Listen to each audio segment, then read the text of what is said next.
Hey, and welcome back to Wheat Beat. My name is Mike.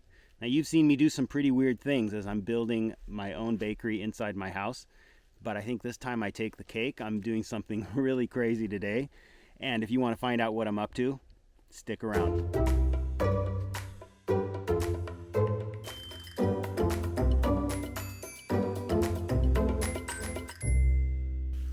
All right, welcome back. I am crawling under my house right now.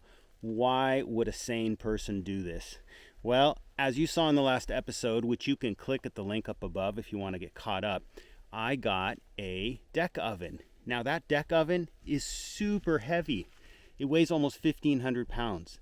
And when I built this house, I asked them to double joist the area under the oven. This is what it looks like.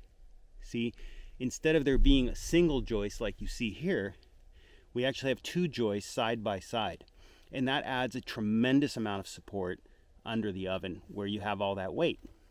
So far so good. The other thing is I also asked them to put this cross beam. You see this beam that's going across is adding a great deal of support under where the front part of the oven will be.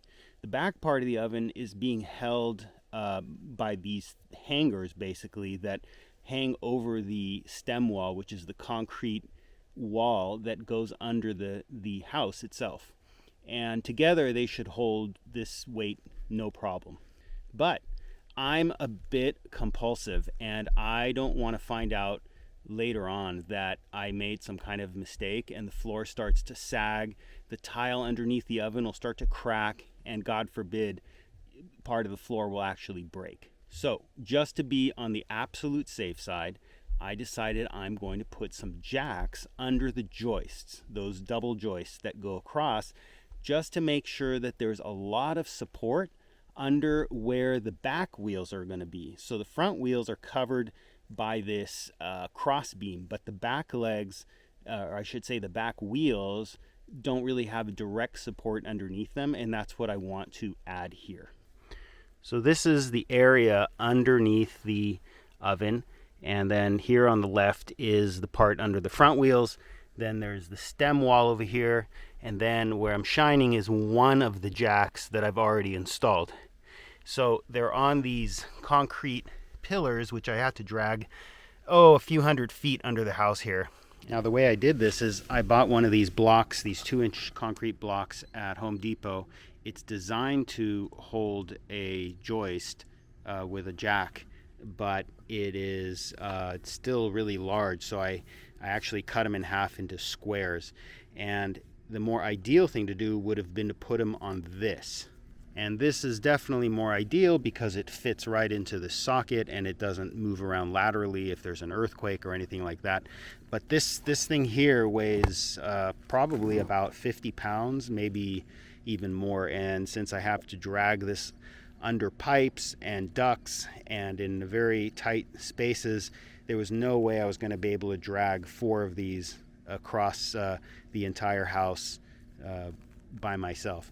So that's why I opted for the less ideal, but I think still sufficient, flat concrete squares. And then I put these brackets on them, and then I'm going to install 4 jacks on basically 4 joists, which are up here where I'm shining the light. And then I'll have 4 of these here in a little bit, and that will add all the support I think I need under these double joists, under the back tires, or the back casters, I should say, of the oven. Now these are the jacks I got. They are sized according to how much length you need to add, so I obviously bought the one that was appropriate for my size. They say that they hold a lot of weight, as you can see here. The oven weighs 1,500 pounds, so this is obviously going to exceed that, and I've got 4 of these. So the idea is that this will sit under the joists and hold everything up just in case there is a tendency to sag. They also explain here how to mount them and recommend that you actually mount them upside down from what you would expect, with the screw side down. And what you do is take a wrench and just turn this screw, and it lengthens or shortens the entire pole, which sits up against the joist itself.